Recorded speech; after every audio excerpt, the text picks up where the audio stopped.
apakah suami yang seperti ini itu salah satu indikator dari perusak kesakinahan ini sendiri, Ustaz? Iya, tentu saja. Teman-teman sekalian, Allah menciptakan hanya dua jenis kelamin, laki-laki dan perempuan. Tidak ada jenis kelamin yang ketiga, ya. Dan masing-masing sudah punya fungsi ya dan tugas yang Allah bebankan. Allah yang nobatkan dari laki-laki dan perempuan, laki-laki jadi pemimpin. Makanya Allah bilang ar-rijalu qawwamuna 'alan nisa. Laki-laki pemimpin kaum wanita. Jadi memang ada pemimpin. Pemimpin berarti dia penentu keputusan, ya, pelindung, ya. Ini namanya pemimpin. Jadi jangan Anda menjadi suami, tapi seperti Ahdian bilang, selalu dia bilang sama istrinya, terserah kamu, terserah kamu. Bukan terserah, penentu keputusan adalah Anda. Anda yang harus tentukan. Biasakan dari awal rumah tangga Anda penentu keputusan. Tentu bukan berarti kita otoriter. Kalau ada hal-hal yang memang berhubungan dengan masalah kewanitaan, boleh kita diskusi sama istri. Masalah masakan, masalah menata rumah, gitu ya. Tapi kalau keputusan untuk pergi, keluar rumah, berangkat atau tidak berangkat umroh atau haji, nggak ada urusannya ini. Ya. Nabi Ibrahim alaihissalam pada saat mau menjalankan tugas Allah membawa istrinya Hajar, anaknya Ismail ke Mekah, nggak diskusi sama Hajar. Ayo kita mau safar. Istrinya pun Hajar faham. Ini suami wajib patuh, udah tinggal jalan. Makanya waktu ditinggal di Mekah, Ibrahim alaihissalam mau kembali ke negeri Syam, Hajar ikutin. Lalu Hajar mengatakan, ayah Ibrahim, atatrukna hahuna, ya, biwadin ghairi dhi zara'. Apakah anda meninggalkan kami di lembah ini wahai Ibrahim? Saya dan anakku tidak ada kehidupan. Allah gambarkan dalam Al-Quran, wayadin ghairi dhi zara'. Lembah tidak ada tumbuhan hidup. Apalagi ya tumbuhan tidak ada tumbuhan kering. Apalagi tumbuhan hidup. Enggak ada manusia, enggak ada hewan. Ibrahim tetap jalan. Hajar ulangi lagi, wahai Ibrahim, kau tinggalkan kami di lembah, tidak ada kehidupan seperti ini. Ibrahim tetap jalan. Sudah 3 kali lalu Hajar mendapatkan ilham dari Allah SWT, lalu dia mengatakan, Allahu amaraka bihada. Apakah Allah yang perintahkan anda untuk ini? Maka kata Ibrahim, iya. Situ Hajar faham. Berarti memang di sini tugas dia juga patuh kepada Allah dan mendukung suaminya. Maka dia pun mengatakan, idzan la yutayyi'ana. Kalau begitu, Allah tidak akan menyia-nyiakan kami. Tapi Ibrahim tidak diskusi di sini. Ada hal-hal yang antum tidak butuh diskusi, gitu kan? Tidak usah bebankan lagi istri, karena memang mereka sudah ada beban-beban tugasnya. Mengurus rumah setiap hari, karena semua rumah itu, setiap jengkar rumah yang antum siapkan, anda siapkan sebagai suami, tanggung jawab istri. Sendok, garpu, piring yang hilang di rumah, istri akan ditanya sama Allah nanti. Suaminya belikan, dia harus jaga itu. Charger handphone, baju yang suami pakai, kaos kakinya, sepatunya. Gak boleh dia bilang kalau ditanya sama suami, mana ini? Oh saya gak tahu. Tanggung jawab dia. Karena kata Nabi SAW, kalian semua pemimpin dan akan diminta pertanggungjawabannya pada hari kiamat. Lalu disebutkanlah, suami pemimpin terhadap istri dan anaknya. Akan diminta pertanggungjawaban. Sholat mereka, tutup aurat mereka. Tadi sudah kita sebutkan di dalam masalah pendidikan yang merupakan kewajiban suami. Dan si istri pun pemimpin terhadap harta dan anak suaminya. Harta ini, uang yang dititipkan di rumah, tempat tinggal, kasur, spray, semuanya ini tanggung jawab dia.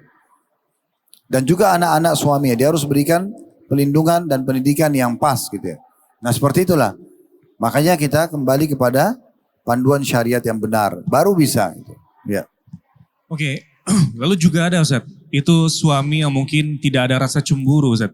Bahkan tidak ada kepedulian terhadap keluarganya. Baik itu jika anak istrinya tidak menggunakan hijab, tidak menutup aurat, berbuat maksiat, atau mungkin bahkan bertemu dengan lawan-lawan jenis mereka sendiri, itu mereka tidak ada kepedulian dari seorang suami tersebut. Apakah ini juga salah satu bentuk yang merusak dari kesakinan sendiri Ustaz? Iya. Teman-teman sekalian, kita bahas sedikit cemburu ya. Tanda kutip di sini. Walaupun ini temanya lengkap sekali, kami bahas bisa dalam satu pertemuan sesi yang panjang. Bisa sampai 6 sampai 10 jam membahas tentang masalah apa itu cemburu sebenarnya. Cemburu sebuah potensi dalam jiwa kita yang Allah berikan. Supaya kita merasa orang yang kita kasihi jangan sampai tersakiti misalnya, ya. Seperti itu, benda yang kita sayang jangan sampai rusak. Nah, gitu ya. Tetapi dalam Islam, cemburu ini dikontrol dan diatur. Cemburu hanya boleh kalau terjadi pelanggaran agama saja. Nggak boleh orang cemburu buta. Kalau ada orang cemburu buta, dia akan cemburu sama mertuanya, cemburu sama iparnya, cemburu sama anaknya. Bahkan cemburu buta itu mungkin kalau misal, kalau jalan di sebuah mall, ada sebuah tiang, mungkin istri atau suaminya berdiri di tiang itu, kalau dia cemburu buta tidak terkontrol, dia akan mengatakan, kenapa kau berdiri di tiang itu? Mungkin kau punya kenangan. Misal, karena cemburu buta. Cemburu buta itu salah ya. Jadi hati-hati, jangan terlalu banyak nonton media yang mengajarkan cemburu-cemburu seperti ini. Selalu cemberut, selalu berantem, dianggap itu bagus. Sedikit-sedikit cemburu karena melihat pasangan lihat handphone.